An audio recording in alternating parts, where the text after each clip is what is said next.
Dean Merrill had an advantage. He was born into a godly family where prayer was common, and the Bible was not only read, it was memorized.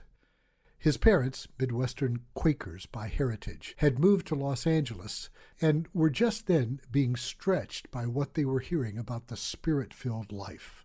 They came to embrace this new reality, especially at Emmanuel Christian Assembly, soon to be pastored by the young Paul Zetterston. In the back bedroom of this house in Waxahachie, Texas, young Dean came up with a curious question one night at bedtime. What do you have to do to be saved? His dad led him to Christ that evening. A year later, while sitting in this very spot on the front row of the First Assembly of God, he was baptized in the Holy Spirit. His grade school years were spent in the small village of Grand Detour, Illinois, where his parents gradually but steadily introduced the full freedom of the Spirit to a quiet fundamentalist congregation. We know this church today as Faith Assembly of Grand Detour. Upon finishing high school, Dean headed off to Chicago Bible College, where he quickly became involved in student musical groups, including the Challenger Quartet. Their summer travels across much of America and even Canada introduced him to many FCA churches. He also made time to meet a tall Swede at nearby North Park College named Grace Danielson, who introduced him to the many opportunities of the Youth for Christ movement. At the same time, he introduced her to new understandings about the Holy Spirit by taking her along to Philadelphia Church, Chicago. There, after a few months of listening and watching, she received her infilling at the end of a Sunday night service.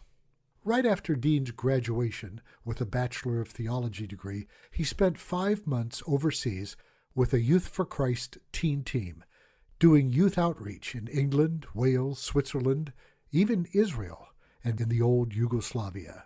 Soon after, he was hired as a junior editor at Youth for Christ's audacious Campus Life magazine, which turned his calling from what he had assumed, the pastorate, toward Christian writing and editing instead.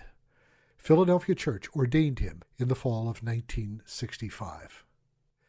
Dean and Grace were married the next summer after she finished her college degree to become a teacher. They quickly began a life pattern of involvement in local church music, teaching, and board service. They took a year out for Dean to earn his master's degree in journalism at Syracuse University. They also welcomed 3 children in the mid-70s, son Nathan and twin daughters Rhonda and Tricia. Dean's work in Christian periodicals took him from Campus Life to David C. Cook Publishing Company to Leadership Journal, part of Christianity Today. There he managed to recruit and publish several FCA pastors. He also paved the way for a subsequent staff editor from FCA ranks, Rich Dobler. In 1985, Dean was recruited for the editorship of Christian Herald magazine, which meant a move to the New York City area. He served a term as president of the Evangelical Press Association. By 1989, he was again recruited to move from sea to shining sea, so he could head up the fast-growing magazine group for Focus on the Family.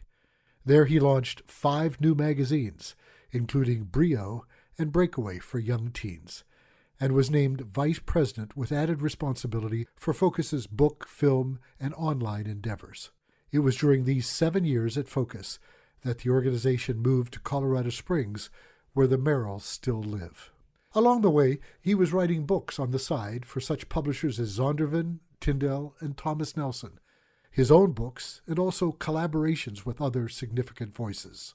His solo titles included Sinners in the Hands of an Angry Church, Finding a Better Way to Influence Our Culture, Damage Control, How to Stop Making Jesus Look Bad, Together at Home, a groundbreaking resource for family night discipleship, and most recently, Miracle Invasion, amazing true stories of the Holy Spirit's gifts at work today.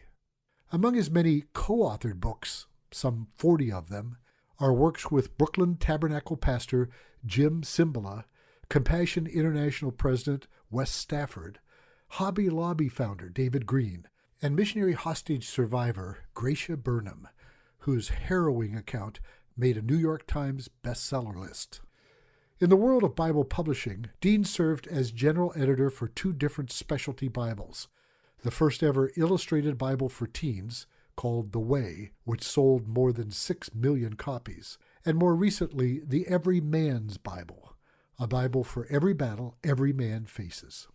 After leaving Focus on the Family, Dean served as vice president of the International Bible Society, which took him to several dozen new countries across Western Europe, Eastern Europe, East Asia, South Asia, the Middle East, and Africa.